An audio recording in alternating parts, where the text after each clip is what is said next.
எல்லாம் தமக்குரிய அன்புடையார் என்பும் உரியர் பிறர்க்கு தெய்வத்தாலாகாதினும் முயற்சி தன்னை வருத்த கூலி தரும் என்ற 2 குறள்களோடு என்னுடைய வரவேற்புரையை தொடங்குகின்றேன். இன்றைய நிகழ்ச்சி ஒரு மாற்றமான நிகழ்ச்சி. ஏன் மாற்றம் என்று சொன்னால்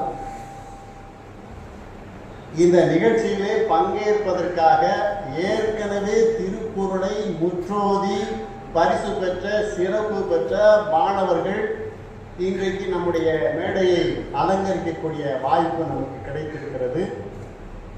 இந்த அருமையான கூட்டத்தை நம்முடைய மரியாதைக்குரிய ஐயா வெற்றி அழகன் அவர்கள் தலைமை தாங்கி வெகு சிறப்பாக இன்றைக்கு நமக்கு நடத்தி தர இருக்கின்றார். இந்த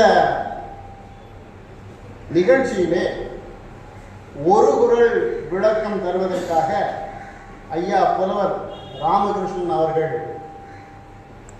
அதாவது போர்க்களத்துக்கு போகணும் அப்படிங்கிறதுக்காக ஒரு அரசன் என்ன செய்வானா, எப்பொழுதும் அந்த போர் கருவிகள் சும்மா இருக்கக்கூடாதுன்னு சொல்லி கொல்லர் பட்டறையில் அடித்து கொண்டும் தீட்டி கொண்டுமே இருப்பார்கள். அப்படி கத்தியை தீட்டாமல் ஐயா புத்தியை தீட்டக்கூடிய ஒரு மாபெரும் மனிதர். அவர் வாயை திறந்து பேசினார்னா சிம்ம குரல். அவர் அருமையான பாடல்களை இன்னும் நினைவில் வைத்துக் கொண்டு வெகு சிறப்பாக எடுத்துரைக்கக்கூடிய ஒரு அற்புதமான ஒரு பேச்சாளர். அவர்கள் இன்றைக்கு ஒரு குறள் விளக்கம் தருவதற்காக அவர்கள் இருக்கிறார்கள். அவர்களை வருக என்று வரவேற்கின்றேன். இங்கே நேத்ரா என்ற ஒரு பெண்மணி கண்மணி வந்திருக்கிறார்கள். அவர்கள் சதுரங்க திறன் வாய்ந்தவர்கள்.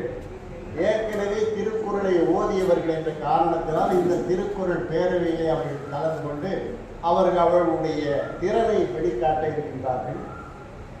அடுத்ததாக மகத்தி என்ற ஒரு கண்மணி வந்திருக்கிறார்கள்.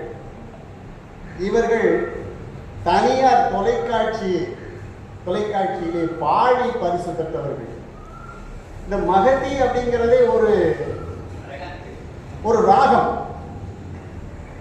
இதை பற்றி நம்முடைய மறைந்த மெல்லிசை மன்னர் ஐயா விஸ்வநாதன் அவர்கள் வெகு சிறப்பாக சொல்லியிருக்கின்றார்கள். அதிசய ராகம் என்ற ஒரு திரைப்படத்திற்காக ஒரு பாடல் அமைத்தார்களாம்.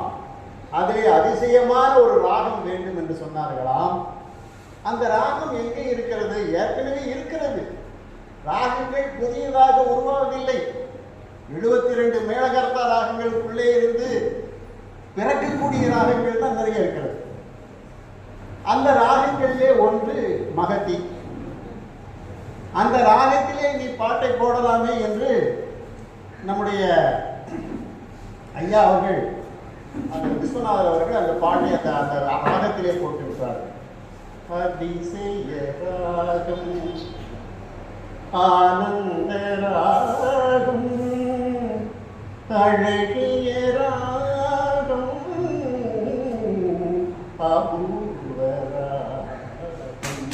அந்த மகத்தி ராகத்திலே எழுதப்பட்ட ஒரு பாடல். அது அவர்கள் விஸ்வநாதன் அவர்கள் இசையமைத்து அந்த படத்திலே சேர்த்திருக்கின்றார்கள். அப்படிப்பட்ட ஒரு அருமையான பெயரை கொண்ட, இசையின் ஒரு ராகத்தினுடைய பெயரை கொண்ட ஒரு கண்மணி இங்கே வந்திருக்கின்றார்கள். அவர்களும் அவர்களுடைய அனுபவத்தை நம்மளோடு பகிர்ந்து கொள்ள இருக்கிறார்கள். அனுபவங்கள் புதுமையாக இருக்கும்போது அவர்கள் பெரியவர்களாக இருந்தாலும் சிறியவர்களாக இருந்தாலும் நமக்கு அது பாடம் தானே என்ற நிலையிலே அவர்கள் இருவரையும் வருக என்று வரவேற்கிறேன். அதே போன்று மருத்துவக் கல்லூரியிலே பயின்று கொண்டிருக்கக்கூடிய அன்பு கண்மணி சூர்யா சென் அவர்கள் இங்கே வந்திருக்கின்றார்கள். அவர்களும் ஏற்கனவே திருக்குறள் பேரவையிலே திருக்குறளை முற்றோதி சிறப்பு பெற்றவர்கள். ஆக இவர்களுக்கு எல்லாத்திற்குமே இந்த திருக்குறள் பேரவையோடு, திருக்குறளோடு, திருவள்ளுவரோடு, நம்மோடு தொடர்பு இருக்கின்ற ஒரு காரணத்தினார்கள் அவர்கள் இங்கே வருகை வந்திருக்கின்றார்கள். அது மிகவும் மகிழ்ச்சியை தருகிறது. அடுத்தபடியாக மண்ணுயிரெல்லாம் தொழும் என்ற தலைப்பிலே சிறப்புரை ஆற்றுவதற்காக உதய கீரன் என்ற அருமை நண்பர் வந்திருக்கின்றார்கள். அவர்கள் வெண்காடு என்ற ஊரிலே இருக்கக்கூடிய அரசு உயர்நிலைப் பள்ளியில் கணித பட்டதாரி ஆசிரியராக இருக்கின்றார்கள். அவர்கள் இந்த சிறப்புரையை ஆற்ற வந்திருக்கின்றார்கள். அவர்களையும் வருக என்று வரவேற்கின்றேன். அடுத்தபடியாக தமிழ் குயில் ஒன்று வந்திருக்கிறது. இன்னும் சற்று நேரத்தில் நம்ம கோயிலே மரத்திலிருந்து பாடம் நீங்க கேட்கலாம். பாட்டு ஆட்டத்தோடு சொல்றது சிறப்பு. சினிமாவில் கூட பாருங்க, ஆடவுடன் பாடலை கேட்டு நான் சுகம் சுகம் சுகம். அது நமக்கு தெரியும். அந்த சதுர ஆடுதல் என்ற ஒரு கலை இருந்தது நம் நாட்டிலே. இன்றைக்கு கூட பல இடங்களிலே கதை சொல்கின்றவர்கள் ஆடிக்கொண்டே கதை பாடலை சொல்லக்கூடிய கலை இருக்கிறது. நம்ம பக்கங்களில் இருந்திருக்கலாம், இப்பொழுது இல்லாமல் இருக்கலாம். நாங்கள் ஆந்திரா பார்டர்ல பார்க்கிற போது பல இடங்கள்ல கதையை சொல்லியே நடனம் ஆடி ஹரிகதா என்று சொல்வார்கள். கையில் சப்பாத்தி வச்சுட்டு அடிச்சுட்டு வேஷம் போட்டு நல்லா மாமாலையெல்லாம் போட்டுட்டு பாட்டு பாடி ஆட்டமாடி கதை சொல்வார்கள். அப்படிப்பட்ட கலைஞர்கள் எல்லாம் இருக்கின்றார்கள். இங்கே நமக்கு இன்றைக்கு திருக்குறளை ஆடலுடன் பாடலுடன் சேர்த்து சொல்வதற்காக மரியாதைக்குரிய தமிழ் குயில் பாவலர் கீர்த்தி அவர்கள் வந்திருக்கின்றார்கள். அவர்களை வருக என்று நம்முடைய அனைவர் சார்பிலும் வரவேற்கின்றேன். ஏனென்று சொன்னால், இன்றைக்கு கலை என்பது சினிமா பாட்டு பாடி ஆடுறதுதான் கலை என்று ஒரு என்ன சொல்ற புரியாத ஒரு ரசனை மக்கள் மத்தியிலே இருக்கிறது. வெறும் சினிமா பாடல் இல்லை, எல்லாவற்றுக்குமே ஆடல் பாடல் இருக்கிறது. நானே திருக்குறளுக்கு ஒரு வில்லிசை பாடல் இயற்றினேன். நான் ஒரு பள்ளியிலே பணியாற்றி கொண்டிருக்கும் பொழுது அந்த பள்ளியிலே இருந்த தலைமை ஆசிரியர் திருக்குறள் வாணர். அவர் என்ன சொன்னார்னா, நீங்க ஏன் ஒரு ப்ரோக்ராம் கொடுக்கக்கூடாது அப்படின்னாரு. இப்போ திருக்குறள் பற்றி ஒரு வில்லி பாட்டு நான் எழுதி மாணவர்களுக்கு பயிற்சி கொடுத்து, நான் பாடுவதிலே ஒன்றும் பெரிய சிறப்பு ஒன்றும் இல்லை, பிள்ளைகளை பாட வைக்க வேண்டும் என்று சொல்லி அந்த பாடலை அவர்களுக்கு கற்றுக் கொடுத்து அவர்கள் அந்த வில்லிசையை செய்தார்கள். அது ஒரு பள்ளியில் நடந்தது. அதற்கு பிறகு குரோம்பேட்டையில் கூட அதே வில்லிசை பாடலை திரும்ப பாடக்கூடிய ஒரு நிலை ஏற்பட்டது. என்னிடமிருந்து ஸ்கிரிப்ட் வாங்கிட்டு போய் நிறைய பேர் திருக்குறள் வில்லிசை நடத்தி இருக்கிறார்கள் ஆசிரியர்கள். ஆகையினாலே எனக்கு அவரை வாழ்த்துவதற்கு அதிக உரிமை இருக்கிறது என்று நான் சொல்லிக்கொள்ள ஆசைப்படுகின்றேன். இந்த வாய்ப்பினை பயன்படுத்தி நாம் அனைவரும் இந்த நிகழ்ச்சி, அவர்கள் நடத்தக்கூடிய நிகழ்ச்சியை கண்டு கழித்தால் ரெண்டு விதமான நமக்கு ஒரு நன்மை கிடைக்கிறது. ஒன்று, அவர் கலையை தொடர்ந்து செய்வதற்கான ஒரு வாய்ப்பு, நமக்கு கலையை கேட்டு ரசிப்பதற்கான ஒரு வாய்ப்பு. இந்த இரண்டு வாய்ப்புகளையும் நாம் பார்க்க போகிறோம். இந்த கூட்டத்தினுடைய நிறைவாக நன்றியுரை துணை செயலாளர் திரு வள்ளுவர் அவர்கள் கூற இருக்கிறார்கள். அவர்களை வரவேற்கின்றேன்.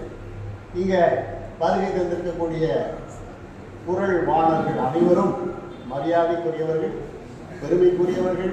ஏனென்று சொன்னால், திருக்குறளை போல ஒரு சிறந்த நூலை உலகத்தில் எங்கேயுமே இல்லைன்னு சொல்லி பல பேர் சொல்லியாச்சு.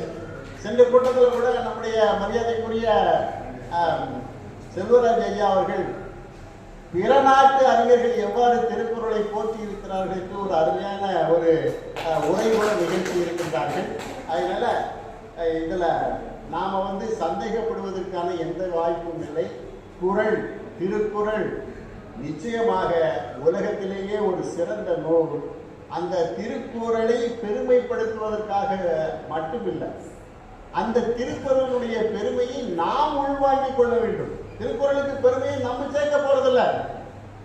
அந்த திருக்குறளுடைய பெருமை என்ன என்ன என்று சொல்லி அதை நாம் உள்ளத்திலே வாங்கி கொண்டு அதை எந்த அளவுக்கு நாம் கடைபிடிக்க போகிறோம் என்பதை தான் நாம் இங்கே பார்க்க வேண்டும். அப்படிப்பட்ட ஒரு நிகழ்ச்சி இங்கே நடக்க இருக்கின்றது. இந்த நிகழ்ச்சி அத்துணை நிகழ்ச்சிக்கும் வருகை வந்திருக்கக்கூடிய பெரியவர்கள், நண்பர்கள் அனைவரையும் வருக வருக என்று வரவேற்று இந்த வாய்ப்பினை நல்கிய நம்முடைய பேரவையினுடைய தலைவர் மரியாதைக்குரிய புலவர் டாக்டர் அண்ணன் அவர்கள், பாண்டியன் அவர்களுக்கு என்னுடைய நன்றியை தெரிவித்துக் கொண்டு அனைத்து உறுப்பினர்களுக்கும் செயலர் பொருளர் அனைவருக்கும் என்னுடைய நன்றியை தெரிவித்துக் கொள்கிறேன். நன்றி.